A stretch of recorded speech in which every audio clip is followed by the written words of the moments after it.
ഈ കഴിഞ്ഞ 10 വർഷക്കാലം നമ്മുടെ കേരളത്തിൽ ഒരു വർഗീയ സംഘർഷവും ഉണ്ടായില്ല, ഒരു വർഗീയ കലാപവും ഉണ്ടായില്ല.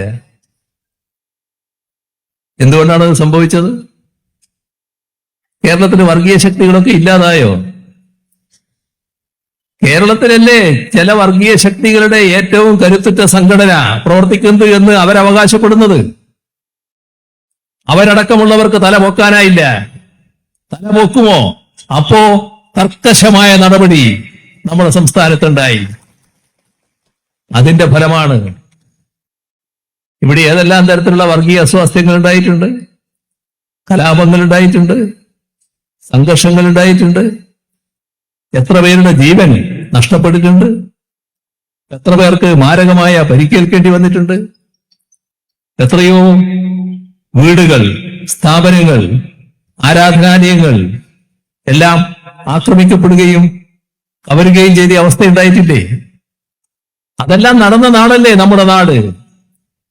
ആ നാട്ടിലല്ലേ 10 വർഷക്കാലം ഒരു തരത്തിലുള്ള വർഗീയ അസ്വാസ്ഥ്യവുമില്ലാതെ നാട് കഴിയുന്നത്? അവിടെയാണ് സംസ്ഥാനത്തിന്റെ പ്രത്യേകത. അത് ശരിയായ ധാരണയുള്ള ഒരു മുന്നണി ഭരണ നേതൃത്വം വഹിക്കുന്നതുകൊണ്ടാണ്. LDF വർഗീയതയോട് വിട്ടുവീഴ്ചയില്ല, വർഗീയതയോട് വിട്ടുവീഴ്ചയില്ലാത്ത സമീപനം സ്വീകരിക്കുന്നു. ഒരു വർഗീയതയുമായി ചാരി നിൽക്കില്ല, ഏത് വർഗീയതയെയും സംരക്ഷിക്കില്ല. വർഗീയതയാണോ പ്രശ്നം, വർഗീയ സംഘർഷമാണോ, കർക്കശമായ നിലപാട് സ്വീകരിക്കും. അങ്ങനെയാണ് വന്നത്. ഒരനുഭവം ഞാൻ പറയാം. കുറച്ചുനാൾ മുൻപ് ഒരു പുതിയ സംരംഭം തുടങ്ങാനുള്ള വ്യവസായ ഗ്രൂപ്പിനെ നമ്മുടെ വ്യവസായ മന്ത്രി കൂട്ടി എൻ്റെ അടുത്ത് വന്നു.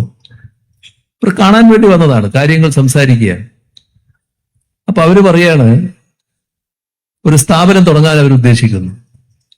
സ്ഥാപനം തുടങ്ങുമ്പോൾ ഉള്ള ആ പദ്ധതിയുടെ നിക്ഷേപ തുക കേട്ടപ്പോ പെട്ടെന്നൊരു അമ്പരപ്പുണ്ടായി.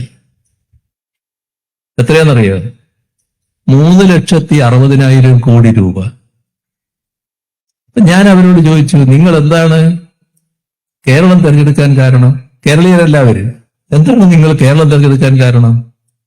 അപ്പൊ അവര് പറയാണ്, ഇതുപോലെ വർഗീയ പ്രശ്നങ്ങൾ ഇല്ലാത്തൊരു നാട് വേറിയതുണ്ട്, ഇവിടെയാണ് സമാധാനം.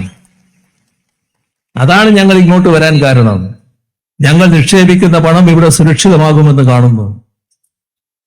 ഇതാണ് കേരളം. ഈ മാറ്റം നാം നിക്ഷേപ സൗഹൃദ സംസ്ഥാനമായി എന്നതിന് വലിയ തോതിൽ അഭിമാനം കൊള്ളാറുണ്ട്. ഒരുപാട് പണികൾ നമ്മൾ അതിലെടുത്തിട്ടുണ്ട്. അതിന്റെ കഥകളിലേക്കൊന്നും ഞാനിപ്പോ പോകുന്നില്ല.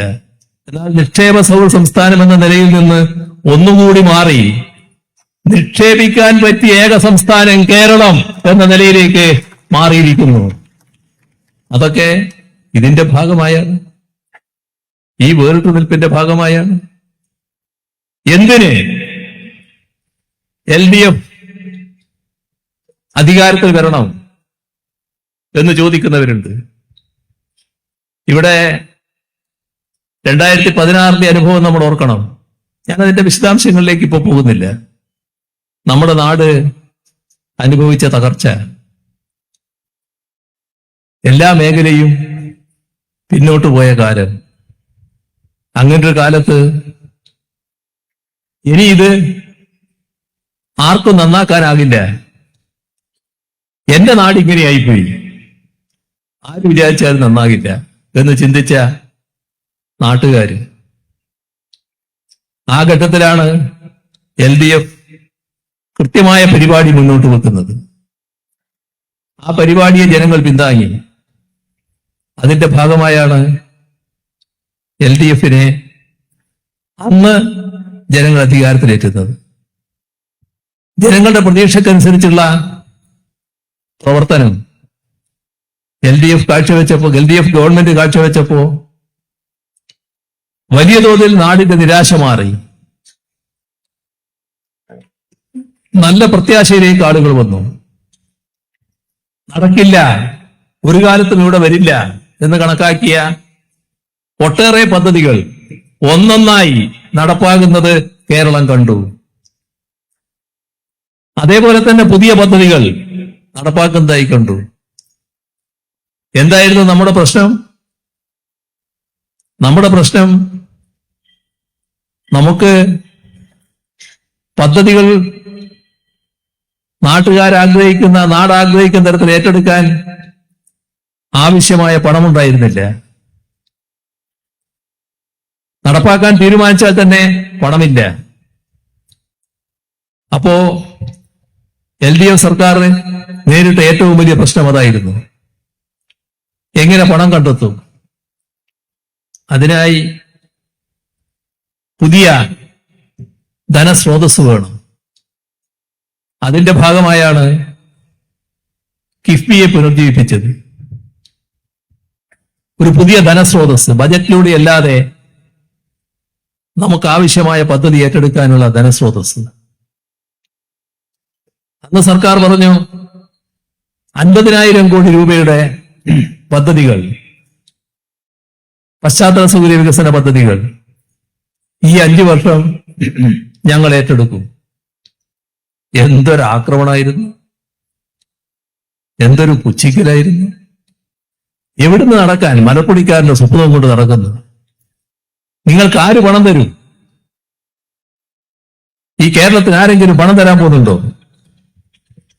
എന്തെല്ലാം ആക്ഷേപങ്ങൾ. പക്ഷേ ആ പറഞ്ഞതാണോ നടന്നത്? അല്ല, സർക്കാർ പറഞ്ഞതാണോ നടന്നത്? 2021 ആയപ്പോ 50 അല്ല 62,000 കോടി രൂപയുടെ പദ്ധതികളാണ് ഈ കേരളത്തിൽ ഏറ്റെടുക്കാൻ നമുക്കായത്. ഇപ്പോഴത് 1,10,000 കോടി രൂപയുടെ പദ്ധതികളാണ്. എല്ലാവരും കൺകുളിർക്കെ കാണുകയാണ്. ഒരു ഭാഗത്ത് നോക്കിയാൽ നാഷണൽ ഹൈവേ നല്ല രീതിയിൽ പൂർത്തീകരിക്കപ്പെടുന്നു. ആ പൂർത്തീകരിക്കുന്നതിനിടയാക്കിയ സ്ഥലമേറ്റെടുക്കലിന്റെ തർക്കത്തിൽ നാഷണൽ ഹൈവേ അതോറിറ്റിക്ക് കൊടുക്കേണ്ടി വന്ന 5,640 കോടി രൂപ കിഫ്ബിയിൽ നിന്നാണ് നമ്മൾ കൊടുത്തത്. ഇവിടെ ഒരു ഭാഗത്ത് മലയോര ഹൈവേ വരുന്നു, വേറൊരു ഭാഗത്ത് തീരദേശ ഹൈവേ വരുന്നു.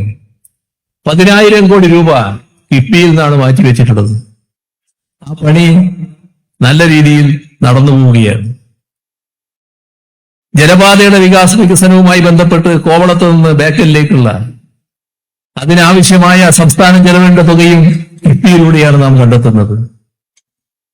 നമ്മുടെ ചുറ്റുപാടും കണ്ണോടിച്ചാൽ കാണുന്ന റോഡുകള്, പാലങ്ങള്, ഓവർബ്രിഡ്ജുകള്, ഫ്ലൈ ഓവറുകള്, അങ്ങനെ എന്തെല്ലാം എല്ലാറ്റിലും കിഫ്ബിയുടെ ധനം കാണാൻ നമുക്ക് സാധിക്കും.